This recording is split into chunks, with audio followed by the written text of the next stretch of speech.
My name is Volker Kruger. A couple of thoughts and tips on voetstoots clauses in sale agreements. Now, as a general rule, voetstoots clause is indeed enforceable against the purchaser. Voetstoots clause is a clause which says that the purchaser takes over the property as it is. In other words, the seller does not give any warranties in respect of any latent defects that there might be in the property. If, for example, there is a problem with the foundation of the property, or there might be leaking roof or some cracks in the wall which are not visible, then a voetstoots clause would, in most cases, protect the seller against any claims from the purchaser in respect of those defects. However, there are some exceptions to that general rule. For example, if the Consumer Protection Act applies, then the voetstoots clause is actually not enforceable.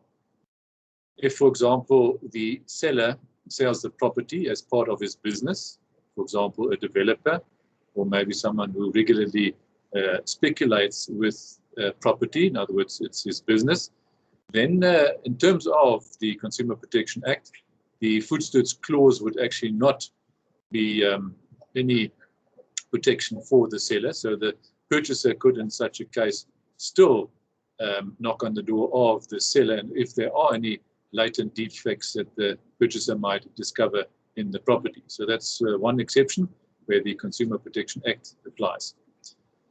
Another exception is where there's a voetstoots clause, but the purchaser can prove that the seller was aware of the defect and fraudulently hid that defect from the purchaser.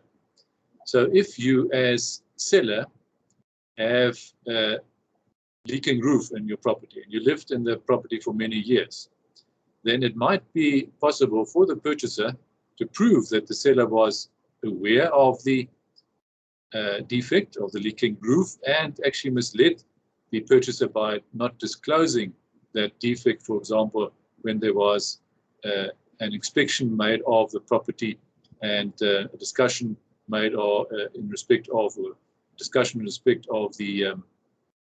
condition of the property, and the seller didn't disclose that leaking roof and thereby might have misled the purchaser. Obviously, it will not always be that easy to prove for a purchaser that there was such a misrepresentation. But once again, the voetstoots clause won't protect the seller if the purchaser can prove that there was indeed such a misrepresentation and fraudulent conduct on the part of the seller. Another question that we often deal with is where there are no building plans for a specific property.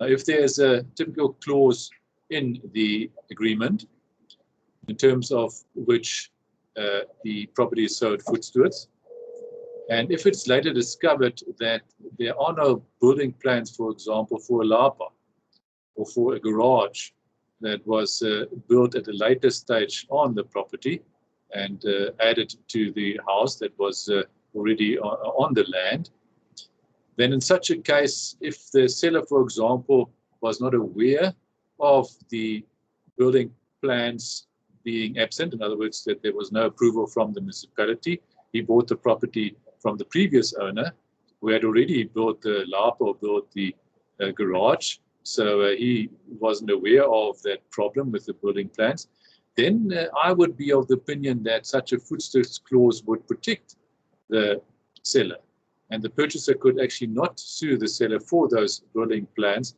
because of the voetstoots clause. If, however, the seller was aware of the problem with the building plans and fraudulently hid the problem, then obviously it's a different matter altogether. Then the voetstoots clause might not be of assistance. Maybe some advice in respect of building plans also in general. You often get problems with building plans. So if you are a purchaser intending to buy a property, I would suggest that you make sure that those building plans are indeed in order before you sign the contract of sale. Alternatively, the contract of sale should preferably stipulate that the building plans are indeed in order. In many cases, the bank financing the purchase price would actually also require those building plans. So it makes sense from that point of view also to ensure that they are indeed in order.